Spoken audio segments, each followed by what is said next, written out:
Welcome! In this explainer, we're going to break down one of the most elegant ideas in all of deep learning, the Variational Autoencoder, or VAE for short. And we're going to look at it from a graphical model perspective to really get what's going on under the hood. So here's our game plan. We'll start with what we're actually trying to do, the generative goal. Then we'll hit the major roadblock, this thing called the inference problem. After that, we'll see the super clever workaround the VAE uses, and finally, we'll get our hands dirty with the math to see how the loss function actually makes it all happen. Okay, let's dive right in. First things first, what are we trying to build here? What's the fundamental goal of a generative model? Let's say we want a machine to generate something from scratch, like a completely new, unique handwritten digit.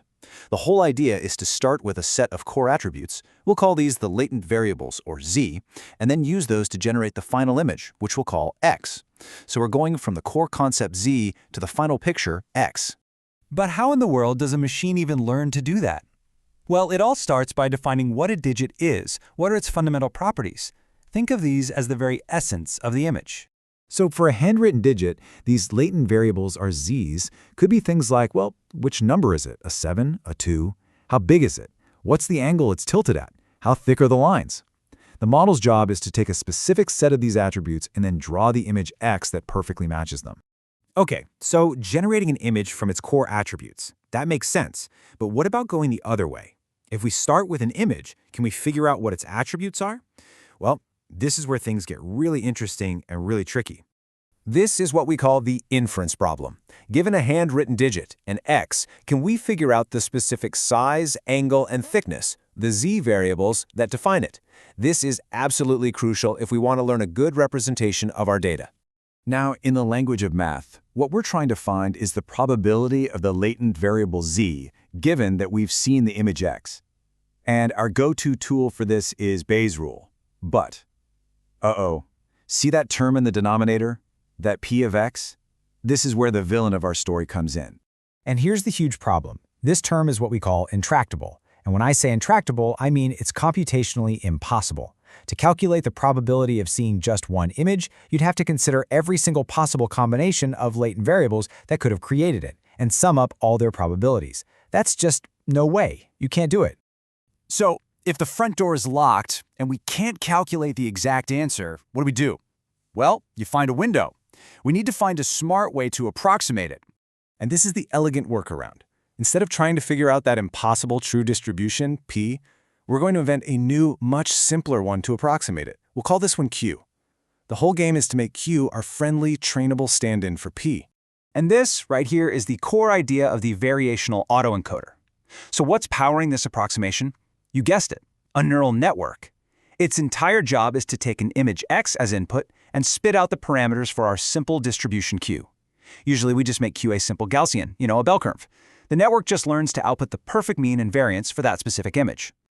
Okay, let's get to the really crucial part. How do we actually train this neural network? How do we make sure our approximation Q gets as close as possible to the real distribution P? For that, we need a loss function. Our goal here is to shrink the distance between our approximation Q and the true distribution P. And thankfully, there's a perfect tool for measuring this. It's called the Kullback-Leibler divergence, or just KL divergence. Think of it like a ruler for probability distributions. We want to make the number it gives us as small as we can. All right, let's walk through the math. I promise it's not as scary as it looks. We start with the basic formula for KL divergence. It's basically just measuring the expected difference between the logs of the two distributions. So first, a simple log rule lets us split that fraction apart. Now for the key move. We substitute in our definition of P from Bayes' rule. And look who's back. Our old nemesis, the intractable P of X. But don't worry, there's a plan.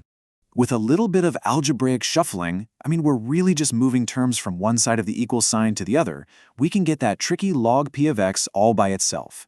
And everything that's left on the other side, that has a special name. It's called the evidence lower bound, or ELBO for short. And here is the punchline. For any given image, that log P of X term is just some number, right? It's a constant. That means minimizing our original goal, the KL divergence, is mathematically the exact same thing as maximizing this ELBO expression. And since we like to minimize loss functions in machine learning, we just take the ELBO and flip the sign. And boom, there it is, a loss function we can actually calculate and use to train our network.